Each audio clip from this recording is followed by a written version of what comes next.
19 WLTX Columbia. And now, News 19. Good evening. I'm Gene Upright reporting. The State Department of Corrections released 150 nonviolent prisoners today to comply with a federal court order. Judge Clement Hainsworth upheld Judge Weston Houck's July 22nd order yesterday, allowing for the early release because of overcrowded conditions at state prisons. The prisoners would have been released on September 1st. In order to avoid further early releases of inmates, the Corrections Department is constructing 4 temporary barracks as well as new prisons. A 26-year-old Columbia prison escapee who abducted a 16-year-old girl and released her unharmed in Myrtle Beach has been captured in Florida. Authorities say that Kenneth Daniel Balthus, who escaped from the Walden Correctional Institution over the weekend, is being held in the Volusia County Jail pending extradition. Balthus has been charged with fleeing, eluding police officers, and driving without a license. A Myrtle Beach bank was robbed of $500 today, but the alleged bandits didn't get very far with the stolen cash. 27-year-old Marie Octavia Patterson and 34-year-old Daniel Lewis Alston of North Carolina were caught within 30 minutes without incident. Police recovered the money and say no weapon was involved. The chant of tobacco auctioneers filled the air in the PD section of South Carolina today as the border belt opened for the season. The state's most valuable field crop has also suffered this year because of the drought. Broderick Samuel reports this year's leaf is not expected to bring the $170 million it did last year for area farmers. In 1985, South Carolina's total tobacco production was 98.8 million pounds. This year, it is expected to be about 86 million pounds. Experts say the total tobacco crop will bring less because 3,000 fewer acres of leaf are growing in the states, while there also has been a reduction in the tobacco price supports. Alvin Williamson is a tobacco warehouseman at Bowen Tobacco Warehouse in Lake City. The crop this year is sort of spotted. We've had rains in some areas, and some areas have had virtually none. I'm from the Hebron area, and we've had a dry year, extremely dry. We've irrigated and drained all our water supplies, and we've gotten a few showers, but not really enough to bring the quality out in the tobacco. Williamson says there used to be a time when the opening day at the tobacco markets was a family affair, but now things have changed a lot. The market's been so stretched out now. It used to be over in 6-7 weeks, and now it's 13, 14, 15 weeks, whatever. And the excitement is sort of gone out of it. It's hard to get enthused over a crop like this. Other tobacco markets open today in Conway and Mullins. Markets open tomorrow in Loris and Kingstree, and on Thursday in Pamplico, Timmonsville, and Darlington. Most farmers would agree the tobacco you see in the warehouses today is not indicative of what's to come. Recent rains in South Carolina have produced a better quality crop still growing in the fields. In Lake City, Broderick Samuel, News 19. With most of the state's tobacco markets now open, harvesting the golden leaf will soon be in full swing. There are some areas where rain has helped the crop, but Tony Smith reports some farmers haven't been quite so lucky. This year is obviously one of the worst on record for many South Carolina tobacco farmers. Spotty thunder showers have made the crop grow to almost normal proportions in some areas, but other farmers have prayed for rain only to see much of their crops shrivel and die. The drought has put many farmers in a bind. Well, dry weather got it, and it's tough. Dry weather, he wouldn't develop out, and it's small in the field and will not cure. Well, the drought really affected us terribly to start off with, and then we've got this rain on it now, and that's the second growth coming on our tobacco, and the quality is really gone. I mean, it's almost impossible. If tobacco farmers hit with the drought this year face another one next year, many won't be in business. I'll have to stop. There's no other way out. I'll lose everything I got my fingers next. I'll lose my home and everything else. About how much money could you lose this year off this tobacco crop as a result of the drought? Well, I'm a small-time farmer. I would say I'll be losing at least $800 to $900 an acre. Tobacco has traditionally been a major South Carolina cash crop. But this year, thanks to a 1-2 punch from nature, too much heat and too little rain, the South Carolina tobacco farmer has obviously seen better days. In Lake City, Tony Smith, News 19.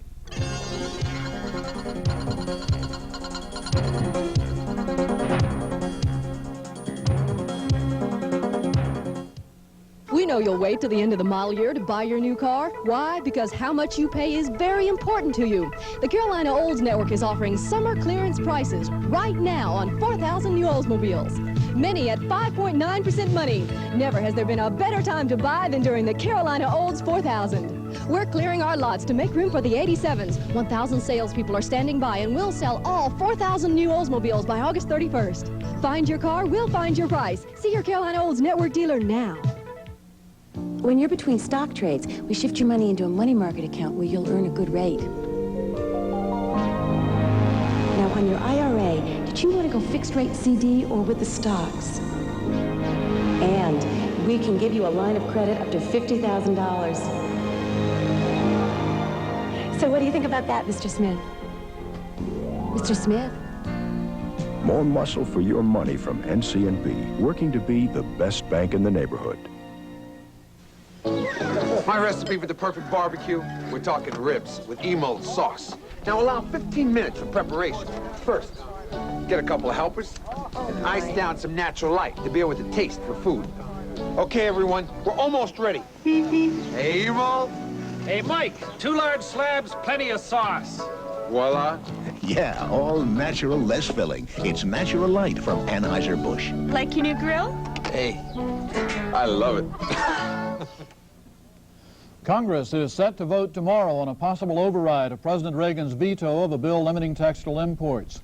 Today, the state's senior senator, Strom Thurmond, made an 11th-hour plea to the president, asking him to honor a promise he made a long time ago. Well, I reminded him of the commitment he made and that he favored the import growth being kept in line with the domestic growth. But that has not been the case. The import growth from 1981 every year has averaged about 17%, whereas domestic growth has averaged on 1.5% increase. And that's completely out of kilter. As a result, thousands of people have been thrown out of work. 350,000 people have been thrown out of work in America. And we think that's very unfortunate. Thurmond says it is likely that the House will vote to override, but he said if the measure makes it to the Senate, it will be a close vote there. Some 625 union workers at International Paper Company in Georgetown have been given an ultimatum: sign the company's contract offer by August 14th or be without a job. Members of the United Paper Workers Union and the International Brotherhood of Electrical Workers have been working without a contract since May 21st.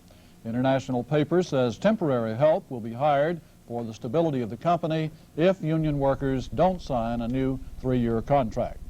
Well, it won't exactly rival the Lincoln-Douglas presidential debate, but both parties involved in the South Carolina governor's race promise when Democrat Mike Daniel and Republican Carol Campbell square off for their debate, the public will be able to decide who is the best qualified for the job. This morning, the League of Women Voters presented its format for the October 20th debate, and after some discussion as to how the media panel will be chosen, and what type of questions they will be allowed to ask, the parties agreed to go ahead with the event, which is scheduled to be televised on the South Carolina Educational Television Network. Both sides say the event will be important to all South Carolina voters. It's a big responsibility to be in the chief executive of a state that has a budget of over $5 billion and a large payroll of people, and and he's the leader of our state. We need to find out the leadership abilities of both men. Good, but after having looked at it, it's a fine format. It'll work well. It'll give the candidates an opportunity to express themselves fully and completely to the public, and it'll give the public a good opportunity to judge the respective merits of the two candidates. The format will include opening and closing statements and a segment where the candidates can question each other. State Health and Environmental Control Commissioner Dr. Robert Jackson has checked into an alcoholism clinic for the second time in 3 years. The 43-year-old Jackson has been admitted to an alcohol rehabilitation center in Atlanta, Georgia for a 4-month stay. Jackson spearheaded the move to close the controversial Suffolk Chemical Company in Chapin in October. A trial on that closure order continues. DHEC Board Chairman Moses Clarkson says that may have added to Jackson's stress. You know, the pressures of one's career and one's job certainly adds to the stress that anyone has, and it's quite possible that it could have. but it wasn't reflected in the way he did his work here, as far as I can determine. Clarkson adds that Jackson has the full support of the board and his job will be waiting for him when his treatment is completed. Temporarily assuming Jackson's duties is Assistant Commissioner Michael Jarrett. Camille Bradford here with the weather. They'll be harvesting the golden leaf now that the auctioneer is chanting over that tobacco.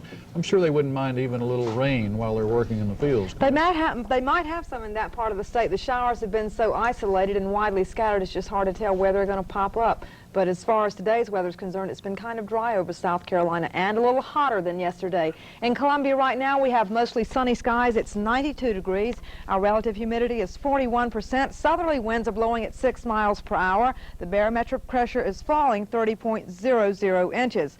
96 was our afternoon high. The overnight low, a very pleasant 67, 98 and 69 in the city. Our record high for this date, 103 in 1953, and we dropped to 57 for a record low in 1976. We've had no rainfall during the past day this month, 27 hundredths, and the normal for August, 4.71 inches. South Carolina's weather is being controlled by the same trough of low pressure that's been with us for so long now. There is a weak stationary front that's stretching through South Carolina, extending from the Atlantic Ocean southwestward into the Gulf of Mexico, but this really isn't having much effect on our weather because the trough of low pressure is still hanging over our state and keeping us humid with a good bit of sunshine and very widely scattered afternoon and evening thunderstorms. The thunder shower activity picked up a bit this afternoon to the west of us. You can see a couple of low pressure systems over the plains, and they caused a lot of shower activity to develop in those areas today, and the same for southern Texas. Some areas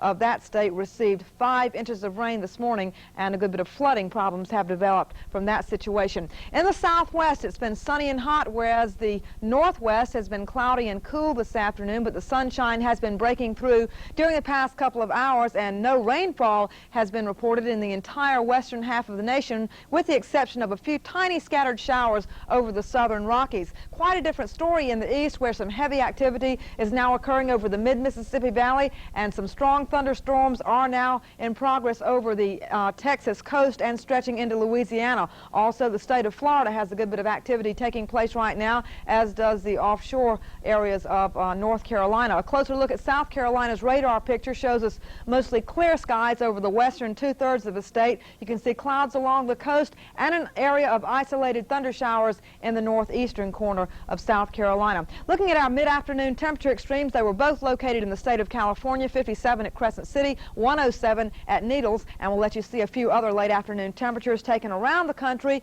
70s out west, a few 80s and 90s in the central part, and mostly 80s here in the east. We'll have a closer look at what's coming up for Columbia's weather when we return.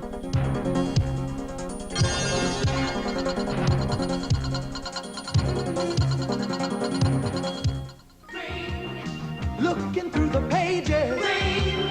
The real yellow pages, Ring. Southern Belle Yellow Pages. Paint it, hatch it. Now you're talking. Let your fingers do the walking. Ring. Down through the ages. Ring. Looking through the pages, Ring. Look in the real yellow pages. Shout it. Sock it. Now you got it. Southern Belle, the real Yellow pages. Hey, guess who just turned 40? It's the biggest baby boomer you've ever seen. Not a yuppie, though. And like most of us, they just keep getting better and better. Come on, take a guess. It's Lowe's. Happy anniversary, dear Lowe's. Happy anniversary to you. Help us celebrate. Lowe's has put hundreds of items on sale. After all, you don't hit 40 every day, you know. Come on, join the party. It's like they say, Lordy, Lordy, Lowe's is 40.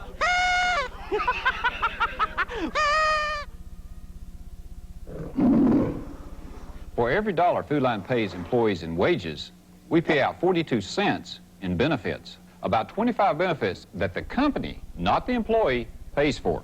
Everything from insurance and dental care to profit sharing and free company stock. When employees know a company cares about them, they care more about the customers. And that adds up to big benefits, like extra low prices for you. We have a warm evening going for us all across South Carolina tonight. Temperatures range from the upper 80s upstate to the mid 90s or lower 90s here in the Midlands. We have 92 in Columbia under sunny skies right now. The forecast for the Columbia area, we will have fair skies later tonight with a 30% chance of showers, lows in the upper 60s, variable winds 5 miles per hour. Wednesday through Thursday, mostly sunny, a 20% chance of afternoon and evening thunderstorms. Highs both days will be near 90, not quite as hot as today, and lows Wednesday night in the upper 60s. The 5-day outlook calls for more of the same all the way through Sunday. We will have somewhat of a heat wave coming our way by Sunday. We'll be back in the mid 90s after weekend lows Friday and Saturday in the lower 90s, and the lows will be in the 70s. Maybe we'll have some showers too to wet down our forecast a little. Thanks, Camille. A new national crime survey shows that half of the raped or assaulted women interviewed knew their attacker. Law enforcement officers, nurses, and people involved in health and human services were rethinking rape during a meeting in Columbia today. Keynote speaker was psychologist Dr. Claire Walsh. She says the survey findings also hold true for such crimes on college campuses. Between 1/4 and 1/5 of all women in colleges have reported through surveys that they have had intercourse against their will, which is rape, and that about 85 to 90% of their assailants have been people whom they know. Dr. Walsh is Director of Sexual Assault Recovery Services at the University of Florida. She is also founder of COAR, Campuses Organized Against Rape. Richland County Council has voted to expand its garbage roll cart service to all areas of the county. The change, which becomes effective on January 1st, eliminates all green box locations countywide. Council has also decided to allow subdivisions to force all residents to have backyard pickup if most of the community homeowners want it.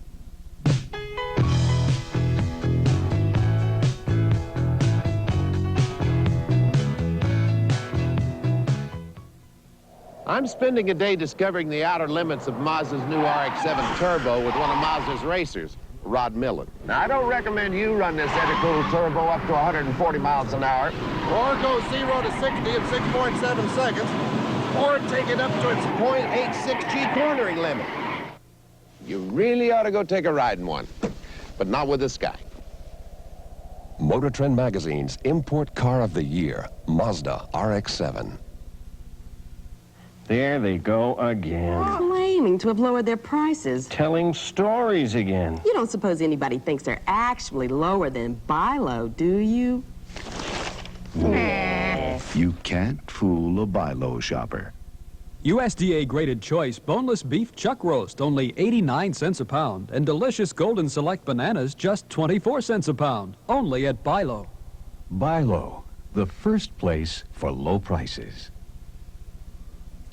Bob Shields here with our sports report. Those of us who have been around for a while and struggle around the golf course like to look at these young players swing the club with such ease and get such good results. I wonder how they do it. Gary McCullough, who covered this tournament for us this afternoon, said he was most impressed with the attitude of this young man, and likely he will win many more golf tournaments after this. Some great young players coming out of South Carolina. Indeed there are, Gene. 14-year-old John Hillman, one of the great ones we're talking about, captured his first golf title this afternoon. Playing on his home course at Spring Valley Country Club, Hillman led from start to finish and posted a 5-shot victory in the Greater Columbia Junior Championship. Gary McCullough was there and has the highlights.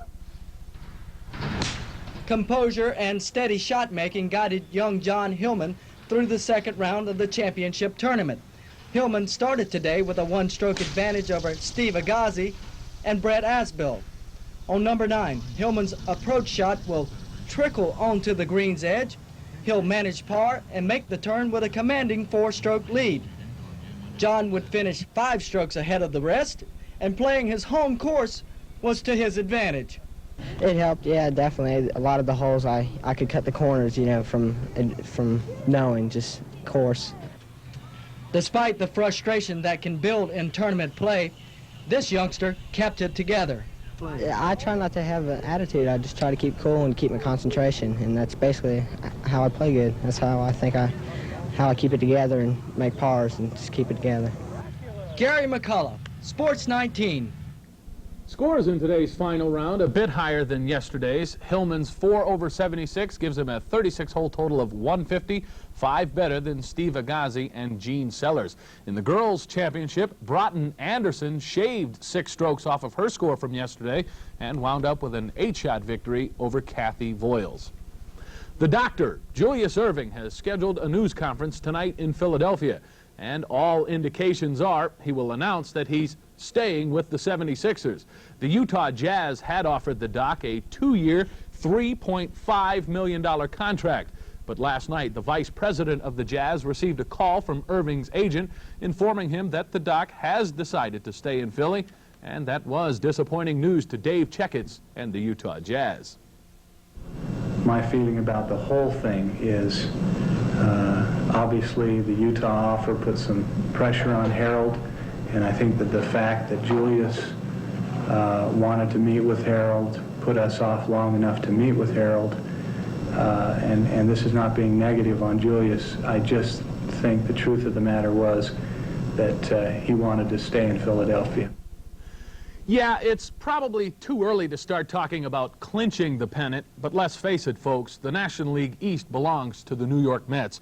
Going into today's game at Chicago, the Mets held a 17.5-game lead over both Montreal and Philadelphia. What's this? The Mets losing? Oh, stop the press is hard to believe. Cubs did have a 3-1 lead in the 5th inning.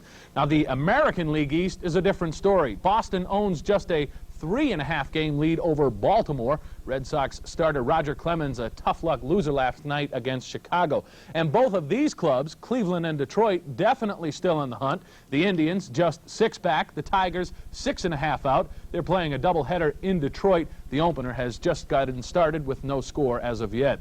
South Atlantic League, Columbia closes out its series at Florence, and Sumter hosts Macon one more time. The Mets and Braves open a 3-game series tomorrow night at Columbia's Capital City Park. Last night, by the way, Columbia's Kevin Armstrong beat Florence 3-2. His league-leading record is now 15-3.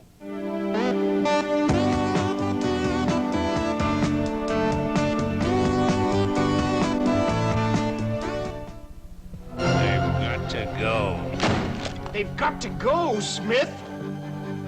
The Dodge boys want to move their 86 cars immediately, so they're adding on even more incentive. Buy a Dodge Charger and get 5.5 financing or $400 cash back. They gotta go. Buy a Dodge Aries or Daytona and get 8.5 financing or $500 cash back. Or buy a Dodge Lancer ES and get 5.5 financing or $1,500 cash back. Are they gone? See your hometown Dodge dealer today. What happens when you combine the best of white bread with the best of wheat bread? You get a whole new kind of bread called autumn grain. From Marita. I love autumn grain because it's so soft and tastes so good. I love autumn grain because it's the light, wholesome, nutritious wheat bread made with 8 natural grains. The best of white bread and the best of wheat bread. We put them all together in autumn grain. It's the bread the whole family will love. From Marita. After a 6-month absence, John McEnroe has returned to the tennis courts. McEnroe says he just needed a break from the rigors of the Pro Tour, and during his layoff, he and his new wife, Tatum O'Neal, had their first child. Though he was a bit rusty, Johnny Mac had little trouble defeating Marko Ostoja of Yugoslavia. He was supposed to have played Brian Teacher, but Teacher was forced to withdraw with a back problem. McEnroe, in the far court, wins this point with a nice volley at the net. McEnroe would go on to win this, his first-round match at the Volvo International Tournament in Vermont. Set scores 7-5 and 6-3. After the match, McEnroe talked about goals.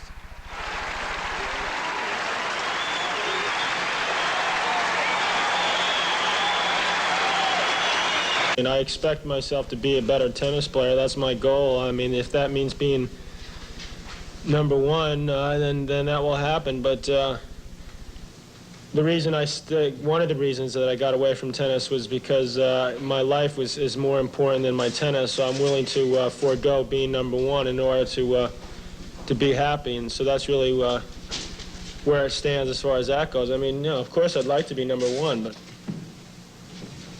that's not the most important thing at this point. Now that the United States Football League has been put on hold until at least next year, what's going to happen to all those players? Well, the best of the lot, like New Jersey quarterback Jim Kelly and Baltimore running back Kelvin Bryant, will likely go to the NFL. The Buffalo Bills own the rights to Kelly, and the Washington Redskins could begin negotiating with Bryant within the next few days. As for Heisman Trophy winners Herschel Walker and Doug Flutie, both of the New Jersey Generals, well, they are under personal services contracts to team owner Donald Trump and cannot play with any other team until Trump stops paying them. Nothing different about a five-time world record holder, unless, of course, you're blind. Here's the story. Barb Eiler is in training for the World Championships. She holds 5 separate world records. You say you've never heard of Barb Eiler? Well, that's not surprising. She's not an Olympic swimmer. She competes only against swimmers like herself, swimmers who are blind. I know it's real confusing because people think, you know, it looks like she can see fine, when I'm lucky that I can actually fool people. Barb lost her sight 8 years ago, but before that, she was already a good competitive swimmer, winning an AAU state title. While everyone else is working on their tan, Barb is working on her technique. She's preparing for the International Games for the Disabled. They're being held in Sweden in early August. And Barb knows that this time around, defending her 5 world titles won't be easy. For one thing, the Russians will be there and the Germans, and they weren't there before. So that makes a little more competition. After Sweden, Barb says she wants to prepare for Seoul in 1988 because there's a chance the Games for the Disabled will be incorporated into the Olympics somehow. After that, she'll return to her first love, coaching other handicapped swimmers. It means more to me to be able to share and to help others learn, you know, what I know. She says that's even more important than being a world champion. Chuck McFeeters for CBS News, Quincy, Illinois. And that's it for sports this evening. Stick around. Gene's coming back after this.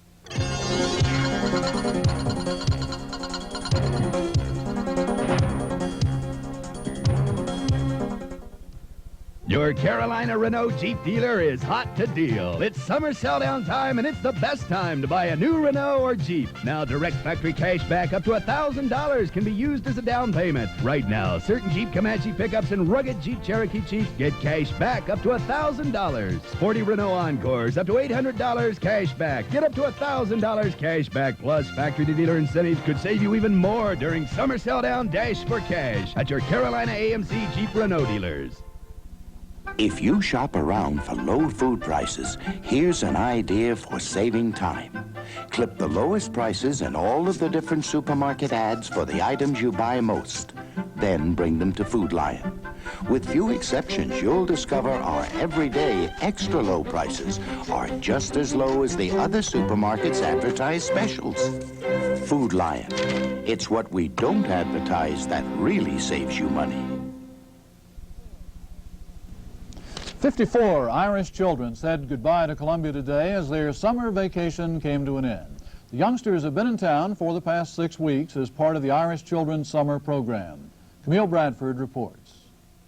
There were plenty of hugs, kisses, and a few tears as the youngsters from Belfast, Northern Ireland, said farewell to the families they've been a part of in Columbia. This is the 3rd year of the program, which allows Catholic and Protestant children ages 9 to 11 to spend the summer with host families. This year, 43 families opened their homes and their hearts to the children from the strife-torn neighborhoods of Belfast. While the children were here, they managed to put religious differences aside, and they're taking home fond memories of their summer vacation. I enjoyed swimming and having fun and being fun like a family. We're able to do more fun things here, like get the opportunity to swim and go different places like Disney World. We went to Columbia Mets and went to McDonald's and all the usual stuff. And one young man said things are much more pleasant here than in Northern Ireland. Big difference is that the Catholic and Protestants are friendly here in Ireland. They're always fighting. As the Irish children left Colombia for their homeland, organizers of the program termed it a great success. They hope the children will return home with not only memories of a fun summer, but also with a seed planted that Catholics and Protestants can live together without conflict and strife. Camille Bradford, News 19. That's our report. Stay tuned now for News of the World from CBS.